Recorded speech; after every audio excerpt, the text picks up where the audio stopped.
So it's all for play for still. I think so. Do you want to bet against us?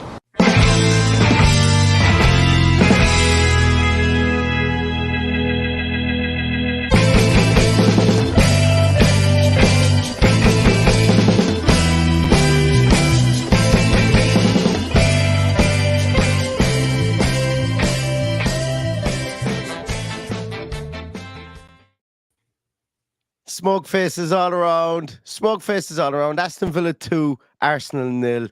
A brilliant day. A brilliant game, actually, to be honest with you. A really good tactical game of cat and mouse, I think, for a lot of that game today.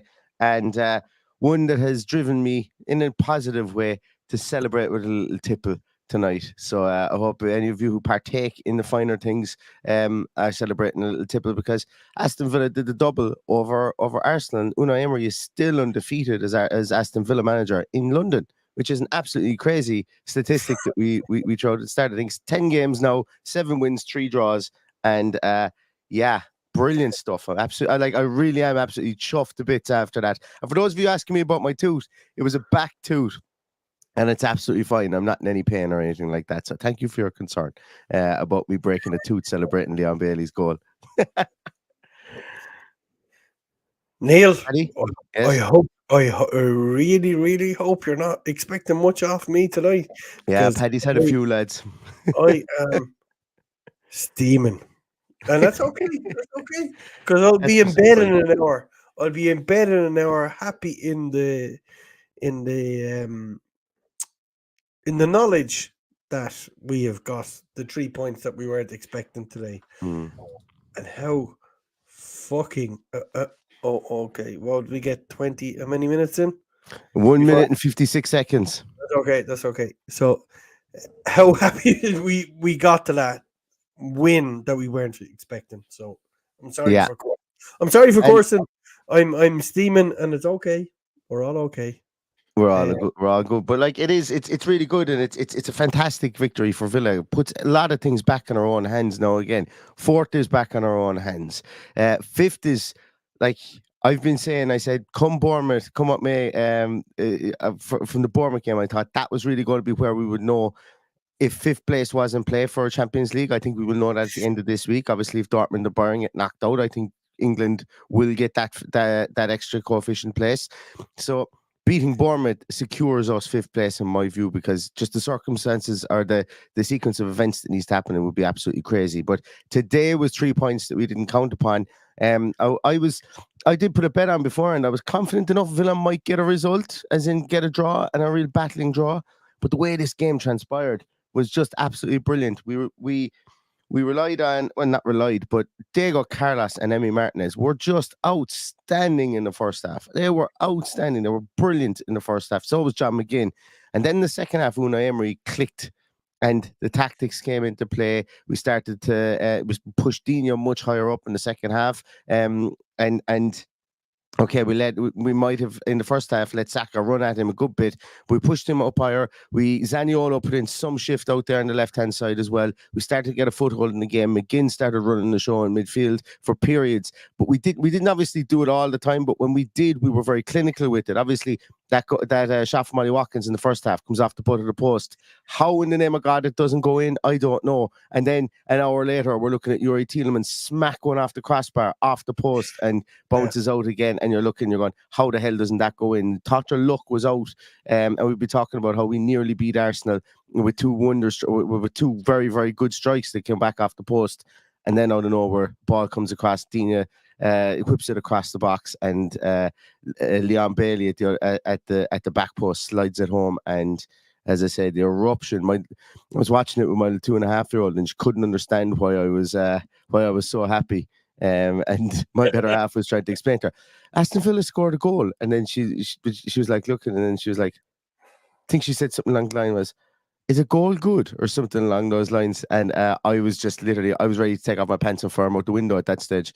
It was absolute jubilation. So really great game, really great day, really lifted my mood. I thought I was going to be in the doldrums after that wedding last night. I thought that the rats were going to be nibbling at my feet all day today. But thank you, Unai Emery. You've been the best hangover cure I could have ever wished for today. And the masterclass you put on in that second half was absolutely fantastic. kids are amazing, aren't they? They're brilliant. They really are. Because my youngest is 13, nearly 14. She cares about Aston Villa because she cares about my well-being, I would say. That's the extent of her care. Okay. And I arrived home and I roared up the stairs. Hello, how are you? And she went, okay. And there was a young lad, he used to bully her at school, who was an Arsenal fan. And I thought of him today. Absolute fucking prick of a child. No names mentioned. Don't mention any names, Jesus, Paddy. Don't. So I'm hovering over the remove button at the moment, just in case. So she laughed at that crack today because that's Good. what I brought home. That's what I brought home today. Brilliant. And here we are after beating Arsenal. Yeah. For the Twice. second time in a season. Yeah. It's amazing. What are those balloons? Oh, well, did you press that? I mean, no, we'll do it again. See it again. It's a reactions thing. Look at that. Look, we beat Arsenal. Whoa, celebrate with balloons. You won't be able to do it. I think it's a feature on a MacBook. So unless you have a MacBook there, Paddy, I don't think it's going to show up. But they were well timed balloons because of the celebration for beating Arsenal twice. Actually, I was only saying to Paddy just before we jumped on. I was only saying to Paddy that the last time we beat Arsenal, myself and Paddy did like a 2-hour marathon post-match podcast, and I was heavily supping whiskey, and I went on a big, massive kind you lasted longer than I did. Version of. I went on a voyage of self-discovery about how I could probably manage like Sean Dyche does in the Premier League. Go back and watch it. It makes no sense, but it was great fun, and it was such a happy podcast. And I ended up sleeping on the floor here afterwards because I was watching the game back and I fell asleep. And I woke up about 6 a.m. the next morning on a kind of couch I have here behind me. So good times. I won't be doing it tonight though. I certainly won't be. But it just goes to show like the last like. Paddy, I think we needed a good performance like this. We needed a win like this for obvious reasons, anyway, in our hunt for top 4. But also, you know, a lot of times over the last few weeks, people have said, "Oh, we haven't really played well since Christmas." And it's a kind of a valid talking point. Yeah. In ways, we destroyed Sheffield United and stuff like that, but we haven't been as good as we were before Christmas, after Christmas. But I think today really was a throwback to an Unai Emery real great masterclass. And I said it again, of coaching, of soaking up pressure, knowing that we have to have resting defense and stuff like that, and doing it without Douglas Luiz, without a recognized defensive midfielder in the team. Doing it without a recognized defensive midfielder in the team, I thought was brilliant because it made Pau Torres, Diego Carlos, and Konza to a lesser degree really focus on the defensive side of the game.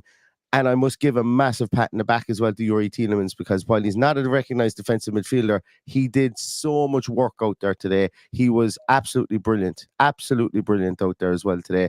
Who scored gave him man of the match. I myself thought Diego Carlos was man of the match. I just thought he was excellent today. Another person who sometimes we've alluded to here as well, going, when's he going to actually really be this big, strong character that we need him to be? That was today. Thought he was really good and, super stuff. Yeah, he intermittently he has been man of the match, and just kind of take a breath. This is fucking incredible. Like I'm trying to look at the comments and look at you and listen to you. Yeah, and the comments there, Paddy. Just concentrate on talking. Don't chew gum and walk at the same time. You'll be fine. Sam was coming in on this. Sam, it does look like a man, doesn't it? Could be it is Sam, yeah. I absolutely, Diego Carlos had a shit day during the week, and how fucking amazing was he today? It's amazing. Like, it really is that football can do that to you in the space of 3 days, 4 days, whatever it is. And then Emi Martinez, what a fucking save. That save. My God. And you can't, we've glossed over, and people have sent me messages going, you glossed over what Emi Martinez did. I'm not doing that anymore. Emi Martinez is the greatest goalkeeper in the world, and he's our goalkeeper. And he is going to absolutely drive us on to Champions League. And What if we end up fifth and it's not Champions League? Do you know what? It'll be okay. We have already. Somebody said we've already secured Champions League today, didn't they? No, we've already secured Europa League. Europa League. Yeah. I think like by the end of next week, even before the Bournemouth game, I think we will have secured Champions League, because I think fifth place will be in play. I'm just wondering, did my rant after the Lille game break the matrix, considering some of the results that we've had this week? Ross County beating Rangers for the first time ever. Crystal Palace beating Liverpool.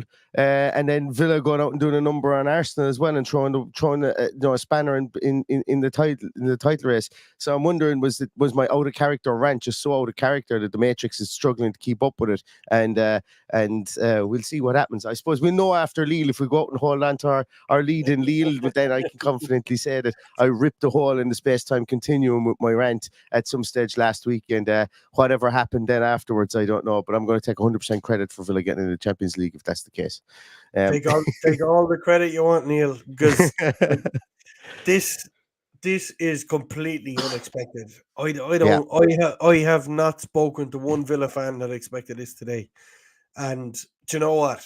We need to tip our cap to our leader, which is Unai Emery, obviously, because he has done this. Oh, what have you done? Can I do that too? I haven't done this in a long time. We ready? We listening? Yeah. Jeez, Neil, that's a long time since we did that. It's a long time since we've done that, yeah. And look, it's amazing to be in this situation. We're 3 points clear and a few goals clear, so we may not have to worry about fifth or fourth or whatever it is. Just go and beat Bournemouth next weekend. Keep the pressure on Spurs. See how that pans out. But for now, cheers, Villa fans. Cheers. Indeed. For one of the I know how negative I was on Thursday night. I 100% know how negative I was, and that's okay, because we can all be fans how we want to be fans. But for now, what an amazing day! What an amazing day!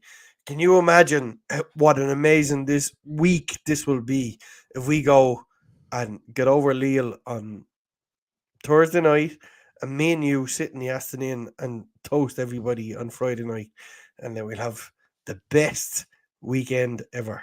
Cheers, boys. Absolutely. Do you know what Spegden is? And thanks, guys, for all your comments. I'm reading down through them as they're coming in here, and keep them coming. If 720 odd people inside there. Spegden, you reminded me something as well. I got up off the chair. And I got bolt right up off the chair and went, oh my God, what a flick. And you reminded me of it. Past the Konza play to Bailey, and it was just a lovely little outside of the boot flick around the corner. And none of the defenders had a clue what was happening. And Konza wasn't even running fast. He was just kind of like I'm late for a London gentleman late for a bus, kind of fast walk is all he was doing up the line, Konza, and he got on the end of it. What a flick around the corner that was. I thought Bailey was superb when he came on. He came on at exactly the right time. He stretched Arsenal. He made sure that Zinchenko had to stay at home at that stage, and what he did was he brought their midfielders out to kind of meet him as well out in that touchline. There was one great camera angle where he was running with the ball and he just stopped dead like he does, and he a couple of drag backs, tried to beat players 2 or 3 times, and before you know it, he had 3 players around him. I think he ended up passing it back to Konza at the same time, but he'd drawn 3 players out of position, and that was superb work out of him. Another person, as I said earlier on, I thought played well was Zaniolo. Thought he really put in a shift today, a real good shift today. But also, I was saying beforehand that he used to overrun the winger when he was defending. Someone had a word with him because he didn't do it once today. Did not do it once today, and he was up against a really good one. And yes, I know Saka had a lot of joy in the first half, and on Twitter, a lot of people were blaming Digne on it. I think a lot of it was that Zaniolo, just as I say, like, he's not a real defending winger, but he does try, and he's not going to get it right the whole time. But you have to applaud a fellow when he tries, and he kept on trying. I thought he was really, really good today as well. But Ollie Watkins as well didn't have a ton of service today for a lot of the game. Had to do a lot of donkey work. Had to stop Saliba and Gabriel from having what they wanted with the ball back there. He hits the post in the first half. Could have been, I won't say forgiven, but he could have been one of these strikers that put his head in his hands and was like, "Oh my God, I'm so unlucky. I got my one chance," and it hits off the post, and something like and some anti-physics happens, and it goes across the goals. But then he gets this ball, and the cuteness of him to know he was. So the Arsenal defender almost tried to play him offside, but he was inside in his own half, and that's another one. I jumped up as well, and I was like, "He's onside. He's in his own half." When the ball, when he ran onto the ball, and they showed it afterwards, and they clarified that he was inside his own half, but the Arsenal defender was pushing up and realised and was like, "Oh crap!" Watkins gets the ball. Yes, he does get chased down, but that finish.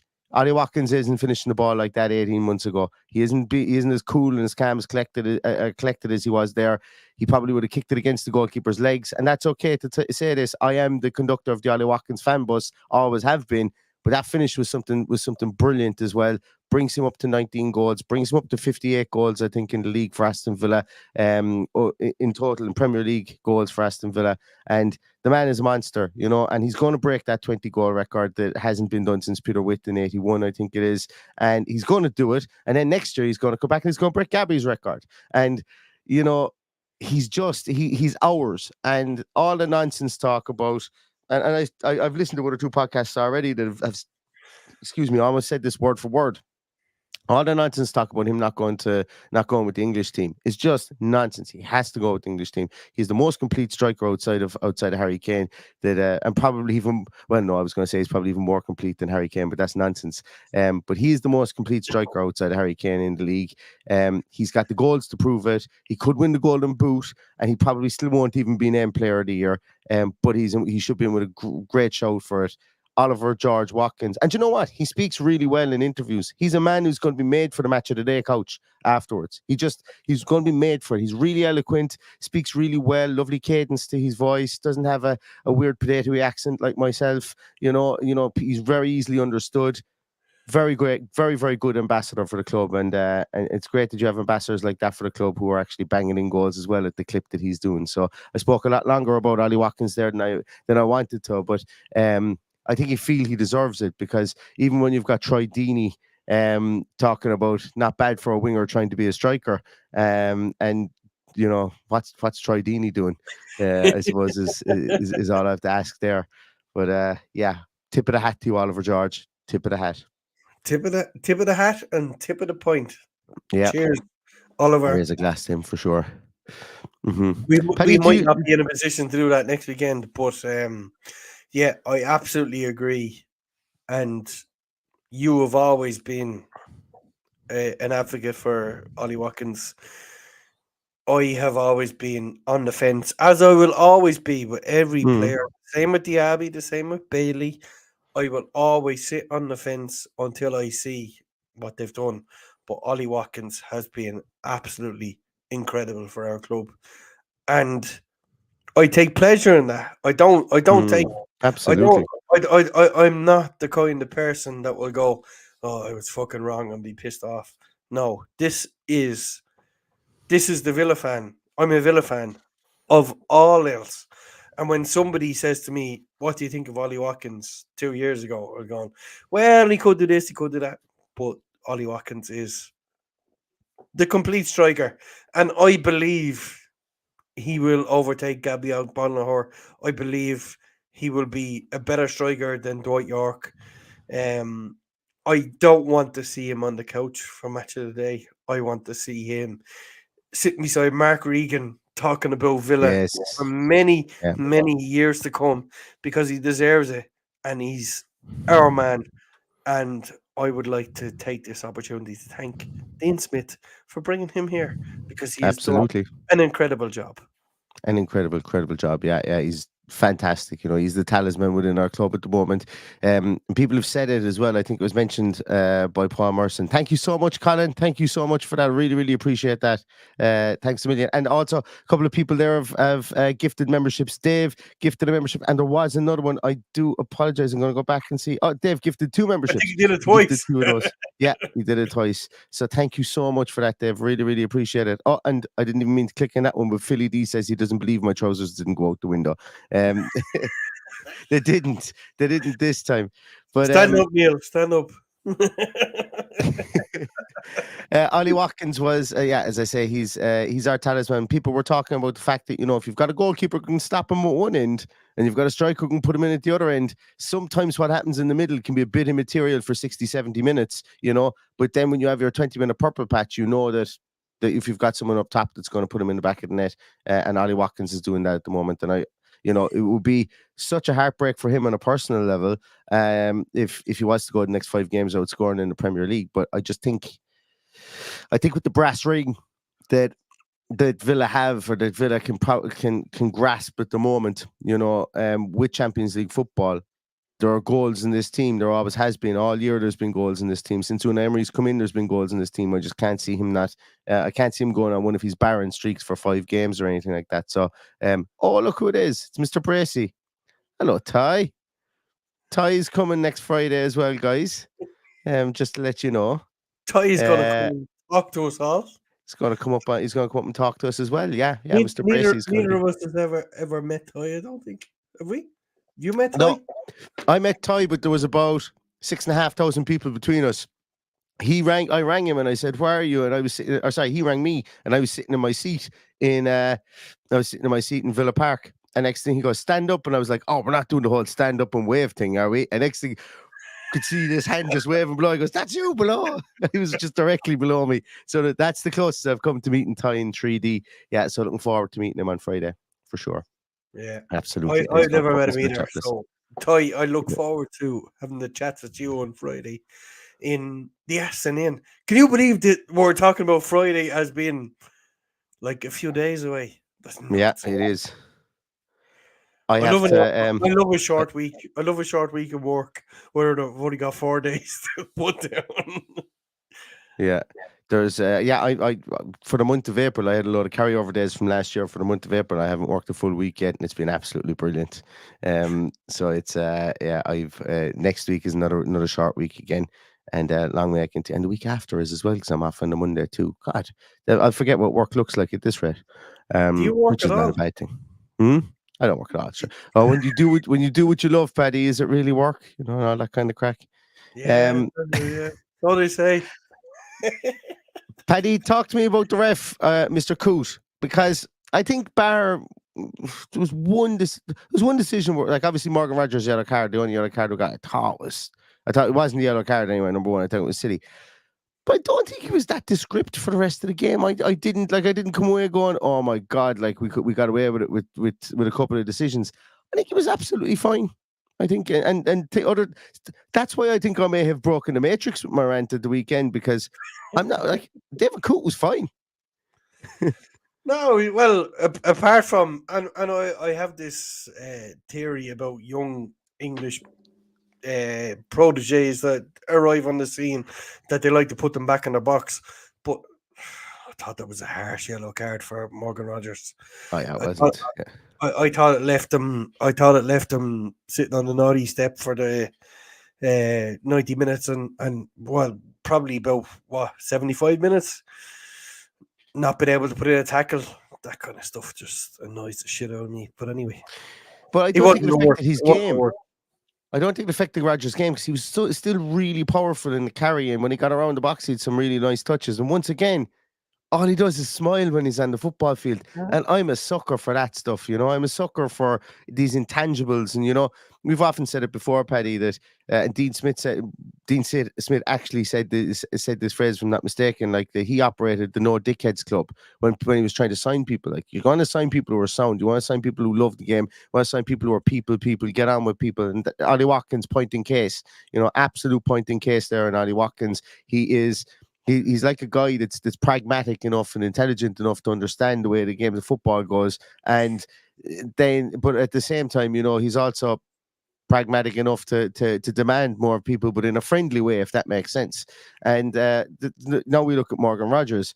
He just plays with a smile on his face. He really does, and he just looks like he just really loves playing the game of football. And I love that. I love that. In a cynical game, and a game based on how many zeros you have at the end of your contract, and a game based on let me have a good year and go to a contender and get a few cups and maybe only be a bit part player. You know, to see young players really enjoying their football, learning from one of the best managers. It's just an undeniable fact. Unai Emery is one of the best managers in Europe at the moment, and he's growing with every single game. And a couple of people have said there that he could be he's a steal at the money we got him for. Like, you know, a fine player, and he's really kind of growing into that mantle. And I genuinely believe we wouldn't be seeing him play as much as he has now if Jacob Ramsey was fit. So sometimes, while obviously we would love Jacob Ramsey there, you know, it's the sign of a good manager and a sign of a good team that makes hay while the sun shines, especially in the face of adversity. And that adversity today being without Douglas Luiz and Boubacar Kamara. And then, you know, I get man of the match was Diego Carlos. Definite second best player on the field was Yuri Tielemans for me. And then you've Morgan Rogers then playing in that position in behind Ollie Watkins. Thought he was really good. So hats off to the mentality of the players and no excuses culture that Unai has, and that comes from Unai and it comes from the top down. And when you employ a no dickheads policy, you know, you get that buy-in from players because it's a professionalism piece, and I love it. I just love it. And look, as you say, Paddy, we're sitting here. There's 3 teams above us. We've given them all a good run for their money in games we played them this year. Like Liverpool still yet to come. Obviously, Liverpool kind of humbled us at the start of the season. The only team that's really humbled us throughout the course of the season has been Newcastle. But after that, we've really got up and got at players, and that's because of the great coaching and the great man management and the great foresight of Mister. He's just been absolutely fantastic. And you know, we're waxing lyrically about nearly everyone we talk about, but I feel after results like this, they really deserve it because it's their work, it's their hard work, and the vision all comes from the man at the top. It's his hard work that's got us where we are. Neil, I should stay to the 700, 800, nearly 900 people in there that I said to you when I logged on tonight that you might need to talk a little bit more than you normally would, and I'd like to apologize. I'm just overawed over too many points. Everything that we got to do today for a great performance, and for the 900 people that are here today, I'd like to give you, Neil, we had a conversation on Thursday night and everybody sent us a message. You a message, me a message, probably the same message. We're good friends. Well, great friends. Regardless of what happens on the pitch, off the pitch, the best thing we can do for all those 900 people tonight is say, we will disagree, agree, but we will never, ever, ever fall out. Not much, anyway. Not much, like, you know, we'll never beat each other much more than a bit of makeup on cover, like, you know. That's we have a rule: no hitting in the face. That's the rule we have. That's the rule. So we get on the flight next Friday morning, and we'll meet everybody. What time is our flight actually? Yeah, like fucking stupid o'clock, obviously. Yeah, I think it's the red eye. No, anyway, it's the reddest of red eyes. I think it is. Yeah. I have to remember what account I booked it under as well. Okay. So anyway, that's a job for tomorrow. We have the greatest challenge ever on Friday morning, because me and you have to go and bring the guests to the venue. The potential, yeah. We have to get 100% confirmation tomorrow, and then we actually might have to kidnap them. So technically, kidnap the guests. That could be the most unusual day ever, but we'll see how it goes. But look, here we are. We've beaten Arsenal. We didn't expect it. I just so want us to win that Conference League. I just so want us to win this Conference League. And let's see how the next week pans out. But if you're in Birmingham and you're free next Friday night, come and see us. Come and have the crack. Come and have a pint with us. Buy us a pint. We'll buy you one back if you need to. But here we are. So many 3 points. 3 points that we weren't expecting today, and we've got them. We've beaten Arsenal. Beaten Arsenal 2-0. Beaten them twice this year. And let's say the second half today was fucking incredible. And if we can do that, if we can do a portion of that on Thursday night, we'll probably turn over Lille. And that's me flipping. That's me flipping from where I was on Thursday night, and I'm okay with that. I'll flip the same way I flipped on Ollie Watkins, the same way I flipped on Leon Bailey. That's what we do. We're fans. And Josh Dunn has just beat me to the pull as well here, Paddy. I was going to say that we wanted to give away, or we wanted to say, give away the shirt, to do the shirt giveaway, should I say? So, let's do it. Let's do it. While we're all on positivity and we're all talking to everybody or about everybody, and we're all praising everybody. Let's praise you guys, and let's give somebody a shirt. So I've it all loaded up here, just all above board. So basically, you must follow the account here, and you must have retweeted or you must have liked the interaction as well. So we have it all loaded up here. Just going to click on continue. Where are we? So there's entries loaded in there, 50 entries per page, and we're going to click on. So we're going to begin the draw. Drum roll, please. Going to begin the draw. Villa Fish 4 is the winner. Let me view the view entry. So if you are, where's he gone to? Villa Fish 4. Go back. I've lost it there now. If you are Villa Fish 4, get in contact with us from Dartford. If you are Villa Fish 4, give us a shout. There's a shirt on its way to you. And congratulations and well done. And you know what? We're going to for anybody who's at the podcast on Friday as well, keep an eye out. We'll be doing some giveaways as well on the night as well. So there's as we like to call it here in Ireland, there's like a parish raffle on the night of the podcast as well. So get in there early. Oh yeah, also if you are coming to the podcast to do next Friday, we've been pretty loose on what kind of time it's starting at as well. It may need to start a small bit earlier, because as we said, if our guests do confirm, we actually genuinely may need, we will have to go and corral them to get them down at a certain time. So kick-off time for the podcast will be about 7 p.m. and we'll obviously go on for the whole night. So we'll be there until about 9:30. We'll try and get as much in on stage as we possibly can. Be questions and answers. We'll have Mr. Bracey be joining us. We may have somebody else joining us as well from popping up on stage as well. So look, we'd be absolutely delighted to have you there. It's just going to be a bit of crack and a bit of fun and a bit of a get together, I suppose, in Birmingham. So we're really looking forward to it. Yeah, and as Mark Wood said, the first prize for the raffle is a paddy cuddle, and second prize is a paddy cuddle as well. Third prize then would be my pants, and there's other prizes then, spot prizes that are that will be announced on the night too. Anything else to go through, Paddy? I'm asking the wrong man. Yeah, there we go. Right, I think there was something else I wanted to go through. Wait a minute, if I check my WhatsApp, I know someone sent me something on WhatsApp, but no. I just realized I was on mute. Sorry. So you're gonna kill me now, but you see this guy, Josh? Yes. I'm gonna give Josh a shirt. If we can't afford it, I'm gonna give Josh a shirt. So Josh, you send us a message too, because we have had the most fucking incredible day, and we've beaten Arsenal twice. Why not? This season. So, Josh, there you go. Send us a message. If we Paddy. haven't got enough in the account, I'm going to pay for it, because I fucking love you guys. Paddy, yeah, we're going to do a draw there to pay off somebody's mortgage. I'm hoping Paddy turns around and offers that as well. No.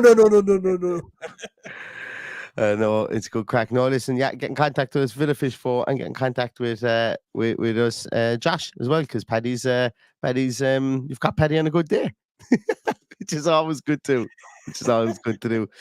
I don't normally make Aston, decisions on this podcast, but there I am. I've done it. there you go. There you go. Sometimes you got to shoot your shot and you got to ask the question. I think we won't leave it at that, guys, for two reasons. Because I might fall asleep any minute. And Aston Villa 2, Arsenal 0 still ringing in the back of my head. Plus, we've got match of the day. What time is match of the day? Would you believe every single Sunday I have to ask what time match of the day is? I have a mental block on remembering what time match of the day is on. Mental block. When is it on? Is it about 10:30? About 10:30 after the news. Oh, I might find it difficult to wait up that long, but it would be great. It's going to be great to see Paddy or to see Danny Murphy's face. Rona wants me to give the short on my back. I'm not giving. See this short. I reckon this is the lucky short. I love this. If anybody has bought the short this year, it is the most comfortable short. It's just got that, like, I obviously there's been a bit of discussion this week of the home short, and on Thursday night you could see the sweat in the short, but it's because it's now plus 10 degrees when you're playing football, as opposed to being fucking -2 or -3 as it always is in Birmingham. But this short is the most comfortable short, other than the Umbro short that I got from Blackrock and Beats and Deck Pearce, and my hero, Deck Pearce. But like, Deck went on an absolutely sensational rant on Twitter today. Oh my God, go find Deck Pearce's Twitter and read it. Deck went full Paddy today on Sky Sports. Absolute gold. Go find it. I was like, there you go, Deck. Well done. Richie Ryan, Paddy. What a legend. Oh, absolutely. An absolute legend, Deck Pearce. If anybody here doesn't know who Deck Pearce is, if anybody here is in Ireland and hasn't been to one of his gigs, Deck Pearce might be the nicest man that's ever put on a pair of trousers. He might be the nicest man, just an absolute legend. But Richie Ryan is telling us here as well to tune into Arsenal Fan TV as well. That's what I'm going to do between now and 10:30, while waiting for match of the day. Going to go up, throw myself into the scratcher. Do you not have to pay for it? No, I think it's just on YouTube. Okay, we'll try it. Arsenal Fan TV. You know the pricks on Arsenal Fan TV, like, you know, they're not behind the paywall as far as I'm aware. Josh, if you're on Twitter, you can DM Paddy or you can DM myself.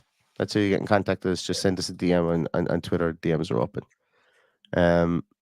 Go and take it. I'm going to do that. I'm going to take a look at Arsenal Fan TV. If you're not on Twitter or you're not on Instagram or you're not on Facebook, villapaddy82@gmail.com.